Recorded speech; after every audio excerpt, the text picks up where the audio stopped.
Shalom. First and foremost, I want to give all praises to Yahweh and His only begotten Son, Yahweh Shai.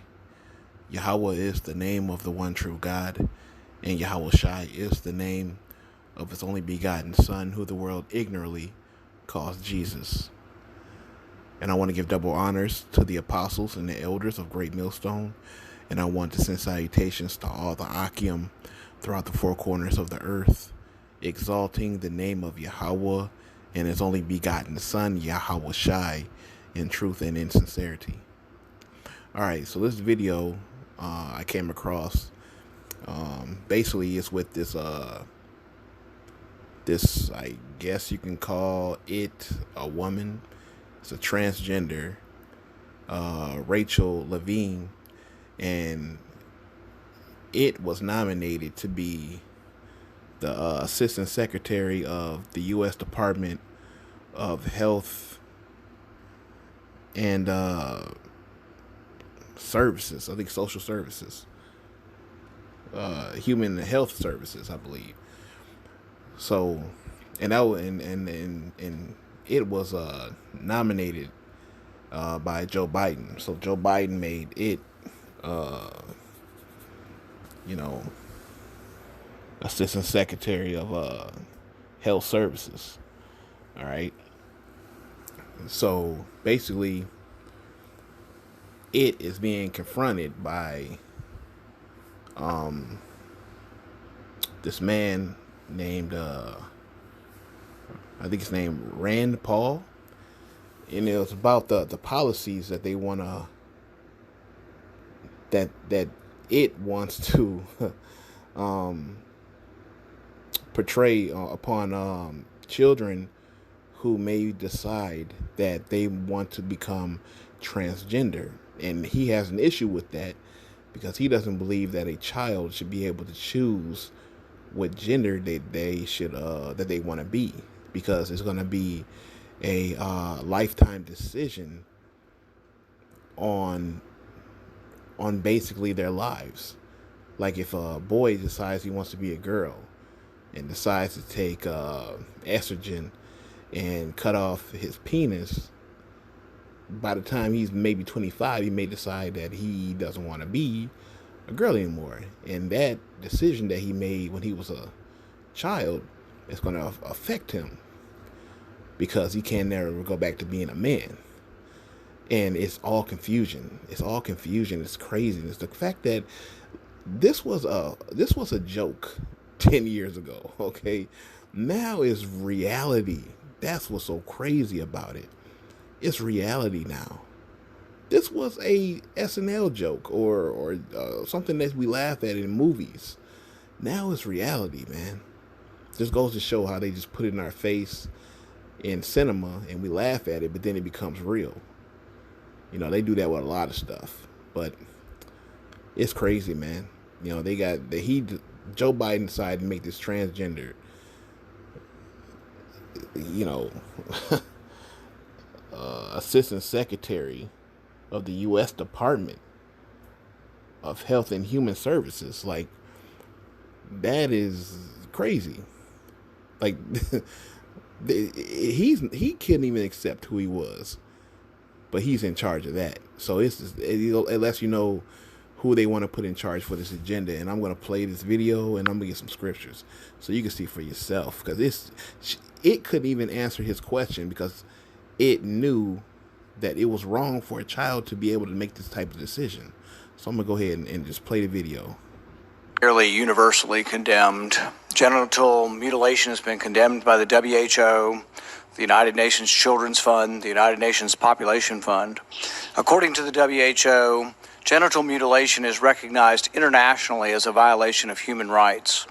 Genital mutilation is considered particularly egregious because, as the WHO notes, it is nearly always carried out on minors and is a violation of the rights of children. Most genital mutilation is not typically performed by force, but as WHO notes, that by social convention, social norm, the social pressure to conform, to do what others do and have been doing, as well as the need to be accepted socially and the fear of being rejected by the community. American culture is now normalizing the idea that minors can be given hormones to prevent their biological development of their secondary sexual characteristics. Dr. Levine, you have supported both allowing minors to be given hormone blockers to prevent them from going through puberty, as well as surgical destruction of a minor's genitalia. Like surgical mutilation, hormonal interruption of puberty can permanently alter and prevent secondary sexual characteristics. The American College of Pediatricians reports that 80 to 95% of prepubertal children with gender dysphoria will experience resolution by late adolescence if not exposed to medical intervention and social affirmation. Dr. Levine, do you believe that minors are capable of making such a life-changing decision as changing one's sex? Now, he made some great points on that. All right, now check this out. Check what it right here has to say about that. Well, Senator, thank you for your interest in this question. Transgender medicine is a very complex and nuanced field with robust research and standards of care that have been developed. And if I am fortunate enough to be confirmed as the Assistant Secretary of Health, I would look forward to working with you and your office and coming to your office and discussing the particulars of the standards of care for transgender medicine. The specific question was about minors. Let's be a little more specific since you evaded the question. Do you support the government intervening to override the parent's consent to give a child puberty blockers, cross-sex hormones, and/or amputation surgery of breasts and genitalia? You have said that you're willing to accelerate the protocols for street kids. I'm alarmed that poor kids with no parents who are homeless and distraught, you would just go through this and allow that to happen to a minor. I would hope that you would have compassion for Kira Bell, who's a Hold on, I gotta get the scripture. Because they're coming for your kids, man. They're coming for your children. This is the sickness of these people, man. This is Ephesians 6:12. For we wrestle not against flesh and blood, but against principalities, against powers, against the rulers of darkness of this world, against spiritual wickedness in high places. I gotta read this again. Ephesians 6:12. For we wrestle not against flesh and blood, but against principalities, against powers, against the rulers of the darkness of this world, against spiritual wickedness in high places. This is what it's about. This is what the agenda is. It's powerfully wicked. They're preying on the children. They're putting out these different shows to confuse children on what they want to be. They're telling them that a boy can be a girl and a girl can be a boy. That homosexuality is fine. There's nothing wrong with you. A girl can be with a girl. A boy can be with a boy. It's all confusion. They're doing it on Nickelodeon shows. They're putting it in Disney cartoons and things of that nature, man. I think they had a show on Netflix called Cuties about these girls who were dancing provocatively, and it was basically like they were pole dancers. They looked like pole dancers. It's just the vibration is what they're all about, and they're taking it's spiritual. They're trying to spiritually destroy the minds of these children, and it's crazy. I'm gonna rewind it back because he's going to tell a story about a girl that changed to her sex and regretted it. Parents who are homeless and distraught, you would just go through this and allow that to happen to a minor. I would hope that you would have compassion for Kira Bell, who's a 23-year-old girl who was confused with her identity. At 14, she read on the internet about something about transsexual. She thought, well, maybe that's what I am. She ended up getting these puberty blockers, cross-sex hormones. She had her breasts amputated. But here's what ultimately she says now. And this is a very insightful decision from someone who made a mistake but was led to believe this was a good thing by the medical community. I made a brash decision as a teenager, as a lot of teenagers do, trying to find confidence and happiness, except now the rest of my life will be negatively affected, she said, adding that the medicalized gender transitioning was a very temporary, superficial fix for a very complex identity issue. What I'm alarmed at is that you're not willing to say absolutely minors shouldn't be making decisions to amputate their breast or to amputate their genitalia.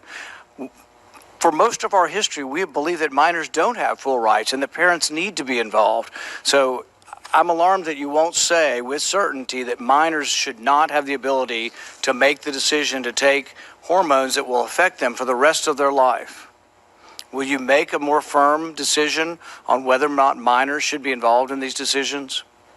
Senator, transgender medicine is a very complex and nuanced field, and if confirmed to the position of Assistant Secretary of Health, I would certainly be pleased to come to your office and talk with you and your staff about the standards of care and the complexity of this field. See that? It said the same thing as before, like a robot, like a machine or something. See, they can't go against the agenda. They have it set in stone. This is what they want to do, because it knows that if they would have gave a truthful answer, it would have sounded crazy. Like, you're telling me that because you can't win that argument. So you're telling me that a child at that age can decide if they want to have some alcohol. They can buy a bottle of vodka if they wanted to. They can smoke marijuana if they wanted to. Where is the cutoff? Where is the cutoff that a child can't make a decision to do something? Where do you draw the line? That's the madness in this, man. Let it go into the record that the witness refused to answer the question. The question is a very specific one. Should minors be making these momentous decisions? For most of the history of medicine, we wouldn't let you have a cut sewn up in the ER, but you're willing to let a minor take things that prevent their puberty, and you think they get that back? You give a woman testosterone enough that she grows a beard, do you think she's going to go back looking like a woman when you stop the testosterone? You have permanently changed them. Infertility is another problem. None of these drugs have been approved for this. They're all being used off-label. I find it ironic that the left that went nuts over hydroxychloroquine being used possibly for COVID are not alarmed that these hormones are being used off-label. There's no long-term studies. We don't know what happens to them. We do know that there are dozens and dozens of people who've been through this who regret that this happened and a permanent change happened to them. And, if you've ever been around children, 14-year-olds can't make this decision. In the gender dysphoria clinic in England, 10% of the kids are between the ages of 3 and 10. We should be outraged that someone's talking to a 3-year-old about changing their sex. Madness.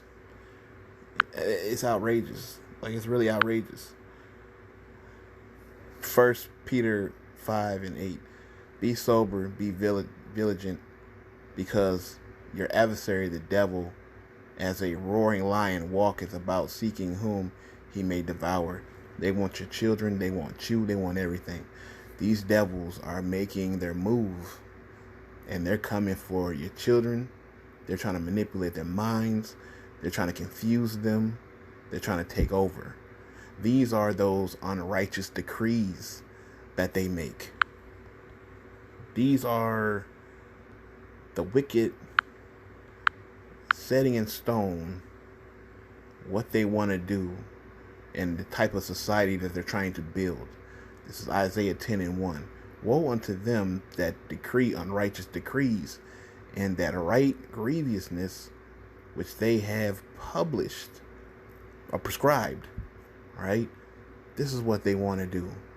They've written it, they put it down, they threw it out there, and now they're gonna force you into this, man. They're gonna get to a point where if you deny your son from wanting to be a girl, you can go to jail.